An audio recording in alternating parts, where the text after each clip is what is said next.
Bismillahirrahmanirrahim. Assalamu alaikum everyone. Welcome back to my channel. My name is Nimra Zafar and today we are going to discuss about one of the most important leading constitutional cases of Pakistan, which is Miss Asma Jilani versus the Federation of Pakistan 1972. इसकी citation है PLD 1972 Supreme Court page number 139. Case के facts को और इसमें arguments क्या थे या decision क्या था, इसको डिस्कस करने से पहले हम थोड़े से हाइलाइट्स देखते हैं कि इस केस में हुआ क्या था, ताकि आपका इंटरेस्ट बना रहे। इस केस में पहली दफा मुल्क में जो मार्शल लॉ है उसको इलीगल डिक्लेयर कर दिया गया था। उसके अलावा ये केस किसके फेवर में डिसाइड हुआ था, तो पिटिशनर के फेवर में डिसाइड हुआ था, जो कि थी मिस आसमा जिलानी। उसके अलावा डॉक्ट्राइन ऑफ स्टेट नेसेसिटी और केल्सन थ्योरी, जैसे कि स्टेट वर्सेस डोसो केस में था, या डॉक्ट्राइन ऑफ नेसेसिटी को अप्लाई किया गया था कि मार्शल लॉ लगाया जाता है ज़रूरत के तहत। जब लॉ एंड ऑर्डर मुल्क में ख़राब होता है तो डॉक्ट्राइन ऑफ नेसेसिटी को अप्लाई करते हुए या कैल्सन थ्योरी को अप्लाई करते हुए मार्शल लॉ लगाया जाता है। लेकिन इस केस में इन दोनों चीज़ों को इनवैलिडेट करार दे दिया गया, इनवैलिडेट कर दिया गया, मतलब ये इनवैलिड है। क्यों इनवैलिड है, किन ग्राउंड्स पे कोर्ट ने ये फैसला किया था? कोर्ट ने ये डिसीजन दिया था क्योंकि जो डॉक्ट्राइन है स्टेट नेसेसिटी का, या कैल्सन थ्योरी है, या कोई भी ऐसी थ्योरी है जो मार्शल लॉ को प्रमोट कर रही है, और वो वेस्टर्न थ्योरीज हैं जो कि बहुत पुरानी हैं और अब उनकी एप्लीकेबिलिटी नहीं है। और एप्लीकेबिलिटी उनकी क्यों नहीं है? क्योंकि हम पाकिस्तान में रहते हैं, Pakistan is an Islamic state, और हम डेमोक्रेसी के कॉन्सेप्ट को प्रमोट करते हैं, ना कि हम ये प्रमोट करते हैं कि कोई डिक्टेटरशिप हो या कोई मार्शल लॉ लगाया जाए, जब हमारे पास अपना कंट्री का ग्राउंड नॉर्म है। ग्राउंड नॉर्म क्या है? बेसिक नॉर्म है। वो क्या है? ऑब्जेक्टिव रेजोल्यूशन है। ऑब्जेक्टिव रेजोल्यूशन है, या हमारे पास अपनी इस्लामिक वैल्यूज हैं, हमारे पास अपने इस्लामिक लॉज हैं, हमारा कॉन्स्टिट्यूशन बेस करता है इस्लामिक लॉज पे, कुरान और सुन्नत के मुताबिक हम चलते हैं, हमारे लॉज जो हैं वो वहां से डिराइव किए गए हैं। तो हम वेस्टर्न थ्योरीज को क्यों अप्लाई करते हैं? हमारे पास अपना कॉन्स्टिट्यूशन है, अपना ऑब्जेक्टिव रेजोल्यूशन जो है वो एज ए ग्राउंड नॉर्म हम जो है उसको तस्वर करते हैं अपनी कंट्री का, तो हम वेस्टर्न थ्योरीज को क्यों कर अप्लाई करेंगे? उसके अलावा इस केस में इंडिपेंडेंस ऑफ जुडिशरी जो है उसको हाईलाइट किया गया कि जुडिशरी जो है वो हर लिहाज से इंडिपेंडेंट है। किसी मार्शल लॉ लगने की वजह से, या कोई न्यू लीगल ऑर्डर आने की वजह से, कोई रेगुलेशन मार्शल लॉ के नतीजे में आने की वजह से जुडिशरी के ऊपर किसी किस्म की कोई लिमिटेशंस अप्लाई नहीं होती। जुडिशरी जो है हमेशा हर लिहाज से जो है वो इंडिपेंडेंट होगी और केस के सर्कमस्टांसेस को देखते हुए फैसला करेगी। अब हम आते हैं इस केस के फैक्ट्स के ऊपर और आर्ग्यूमेंट्स के ऊपर। केस के फैक्ट्स जो हैं वो क्या हैं कि 25 मार्च 1969 25 मार्च 1969 को पाकिस्तान में लगता है मार्शल लॉ। और मार्शल लॉ एडमिनिस्ट्रेटर कौन होते हैं? General Yahya Khan. Martial law लग जाता है। अब जब मार्शल लॉ लगता है तो सबसे पहले क्या होता है, 1962 का कॉन्स्टिट्यूशन जो है वो एब्रोगेट कर दिया जाता है, और उसी के तहत जो फंडामेंटल राइट्स होते हैं वो सस्पेंड हो जाते हैं। अब 1962 का, हमारे मुल्क में 3 कॉन्स्टिट्यूशन अब तक आ चुके हैं, 1956, 1962 एंड 1973। अब जो केस है वो मार्शल लॉ कब लगा? 1969 में। इसलिए उस वक्त कॉन्स्टिट्यूशन कौन सा था? 1962 का था। तो वो कॉन्स्टिट्यूशन जो है वो एब्रोगेट कर दिया गया। और जब भी मार्शल लॉ लगता है सबसे पहले क्या होता है, कॉन्स्टिट्यूशन को एब्रोगेट किया जाता है, वो अप्लाई नहीं होता। उसके अलावा जो कॉन्स्टिट्यूशन में लोगों को, सिटीजन्स को फंडामेंटल राइट्स प्रोवाइड किए गए होते हैं वो भी सस्पेंड हो जाते हैं। और जो टेक ओवर है मुल्क को वो कौन करते हैं? ये जो मार्शल लॉ एडमिनिस्ट्रेटर हैं, या कोई जो डेमोक्रेसी का कॉन्सेप्ट है वो खत्म हो जाता है। उसके अलावा क्या हुआ, इसमें इन्होंने जब मार्शल लॉ लगा दिया तो एक नया ऑर्डर जो है वो जारी किया गया, जिसको कहते हैं रिमूवल ऑफ डाउट्स ऑर्डर। अब रिमूवल ऑफ डाउट्स ऑर्डर, इसका क्या मतलब है? इसमें ये बात उन्होंने कही थी कि जो जुडिशरी है, अब यहाँ पे जुडिशरी की इंडिपेंडेंस पे सवाल उठता है सबसे पहले, कि मार्शल लॉ लगने की वजह से कॉन्स्टिट्यूशन तो एब्रोगेट हुआ, फंडामेंटल राइट्स तो सस्पेंड हुए, लेकिन उसके साथ साथ जुडिशरी के ऊपर भी लिमिटेशंस लगा दी गई। कैसे लिमिटेशंस के? जो चीफ मार्शल लॉ एडमिनिस्ट्रेटर हैं उनके अगेंस्ट, उनके फैसले के अगेंस्ट जो है या उससे ऑपोजिट जो है जुडिशरी कोई भी फैसला नहीं करेगी। जुडिशरी के ऊपर लिमिटेशन आ गई, तो जुडिशरी जो है वो इंडिपेंडेंट नहीं थी यहाँ पे। उसके अलावा क्या होता है कि अब क्या होता है, मार्शल लॉ लगने के बाद दो पर्सनैलिटीज को अरेस्ट किया जाता है। ठीक है, किसके तहत, किस लॉ के तहत? Martial law regulation number 78 of 1971। ठीक है, 1971 में दो पर्सनैलिटीज को इस लॉ के तहत अरेस्ट किया जाता है। अब वो दो पर्सनैलिटीज कौन सी हैं? सबसे पहले मलिक गुलाम जिलानी। मलिक गुलाम जिलानी क्या थे? ये पॉलिटिशियन भी थे और ये वकील भी थे। उसके अलावा अल्ताफ गौहर, ये क्या थे? ये डॉन न्यूज के ऑडिटर जनरल थे। ठीक है, इन दोनों को अरेस्ट कर लिया जाता है। अब इन दोनों को जब अरेस्ट किया जाता है तो फिर सबसे पहले क्या होगा, ऑब्वियसली कोई उनके रिलेटिव्स या कोई भी है जो वो पिटिशन जो है वो दायर करेंगे। अब पिटिशन जाती है कहाँ पे? आसमा जिलानी जो है, जो कि बेटी थी मलिक गुलाम जिलानी की, ये भी वकील थी। इन्होंने क्या किया, लाहौर हाईकोर्ट में पिटिशन दायर कर दी।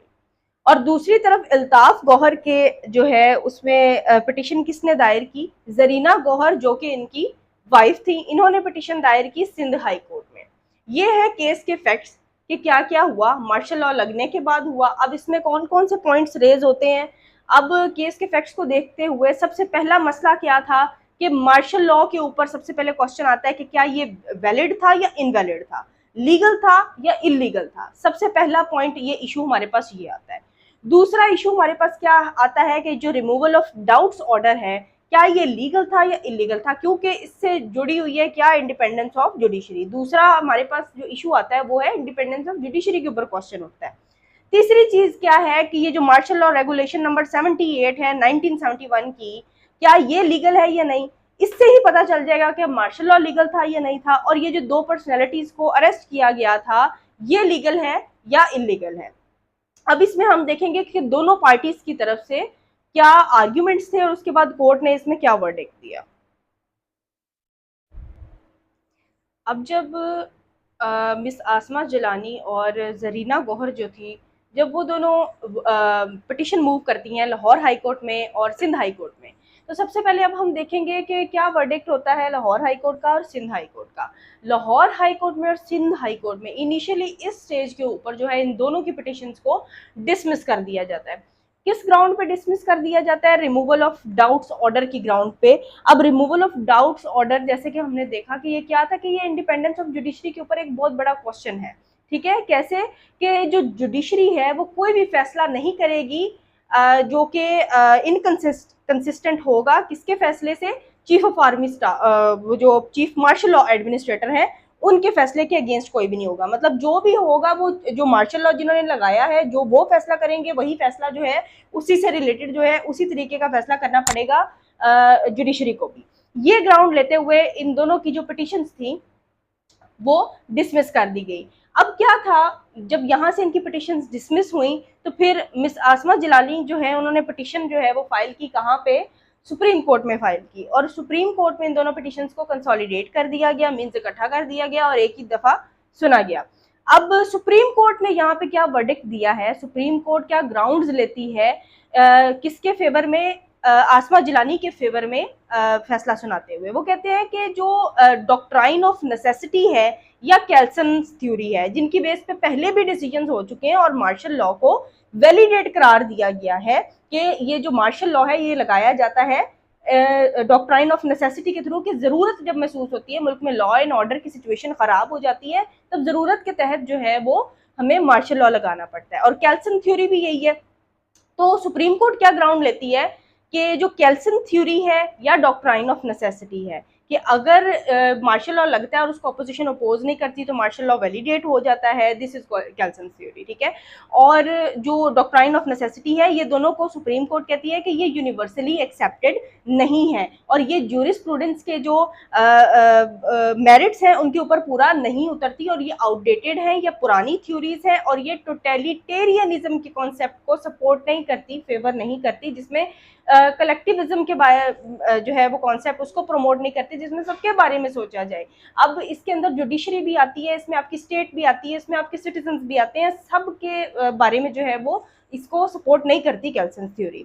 उसके अलावा वो क्या ग्राउंड लेती हैं, सुप्रीम कोर्ट क्या कहते हैं कि वो कहते हैं कि हमारे पास अपना ग्रुंड नॉर्म है, जब बेसिक नॉर्म मौजूद है ऑब्जेक्टिव रेजोल्यूशन की शक्ल में, कि हम पाकिस्तानी जो है, पाकिस्तान जो है वो इस्लामिक स्टेट है और हमारे पास अपने इस्लामिक वैल्यूज़ हैं, अपने लॉज हैं, हमारे पास अपना कॉन्स्टिट्यूशन है जो कि डिराइव किया गया है कुरान और सुन्नत से। हमने उसके मुताबिक चलना है, ना कि हम वेस्टर्न थ्योरीज को प्रमोट करें और वेस्टर्न थ्योरीज के मुताबिक चलें।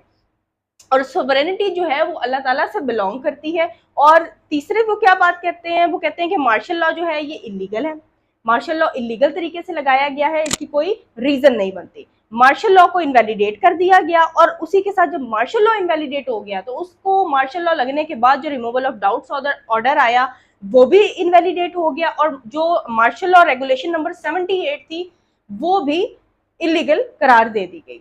ये थी सुप्रीम कोर्ट का जो उन्होंने वर्डिक्ट दिया। और इसमें फिर डिसीजन क्या आया, सुप्रीम कोर्ट ने जो है वो डिसीजन दिया इन फेवर ऑफ पिटिशनर और मलिक गुलाम जिलानी और इल्ताफ गौहर जो थे उनको रिलीज कर दिया गया। और इसमें इम्पैक्ट्स क्या थे इस केस के ऊपर, हमारी कॉन्स्टिट्यूशनल हिस्ट्री के ऊपर। अब हम जो लीडिंग कॉन्स्टिट्यूशनल केसेस पढ़ रहे हैं इनमें हम दरअसल क्या पढ़ रहे हैं कि जुडिशरी ने क्या रोल प्ले किया है डिफरेंट कॉन्स्टिट्यूशनल केसेस में और उनके इम्पैक्ट्स जो हैं वो हमारे कॉन्स्टिट्यूशनल हिस्ट्री के ऊपर वो क्या क्या हुए हैं। अब इसमें क्या हुआ था, इसमें सबसे पहले तो इंडिपेंडेंस ऑफ जुडिशरी को हाईलाइट किया गया था। जो एक उन्होंने removal of doubts order after martial law जो है वो डिक्लेयर किया था उसको इनवैलिडेट करार दे दिया गया था कि जुडिशरी अपने मामलात में इंडिपेंडेंट है, जुडिशरी के ऊपर किसी किस्म की कोई लिमिटेशन नहीं आएगी। उसके अलावा क्या था, रिस्टोरेशन ऑफ डेमोक्रेसी, डेमोक्रेसी की कॉन्सेप्ट को यहाँ रिस्टोर किया गया कि जो है बगैर किसी रीजन के बिला वजह जो है वो मार्शल लॉ लगा के ये कॉन्सेप्ट जो है वो डिक्टेटरशिप के कॉन्सेप्ट को ये या उसमें इसको ये डिक्टेटरशिप को प्रमोट करता है, तो ऐसा नहीं होना चाहिए। उसके अलावा जो है अपने मुल्क के कानून के मुताबिक चला जाए, Pakistan is an Islamic state और हमारे पास अपना ग्राउंड नॉर्म है, बेसिक नॉर्म है ऑब्जेक्टिव रेजोल्यूशन की शक्ल में और उसी के मुताबिक जो है हमारे लॉज भी हैं, तो हमें उनसे हेल्प लेनी चाहिए, ना कि किसी वेस्टर्न थ्योरी से हेल्प लेनी चाहिए जो कि वेस्टर्न थ्योरीज हैं भी बहुत ज़्यादा आउटडेटेड है या ओल्ड है। So this was all about our today's lecture. Thanks for watching the video, and if you like the video then don't forget to like, share and comment. Thank you so much.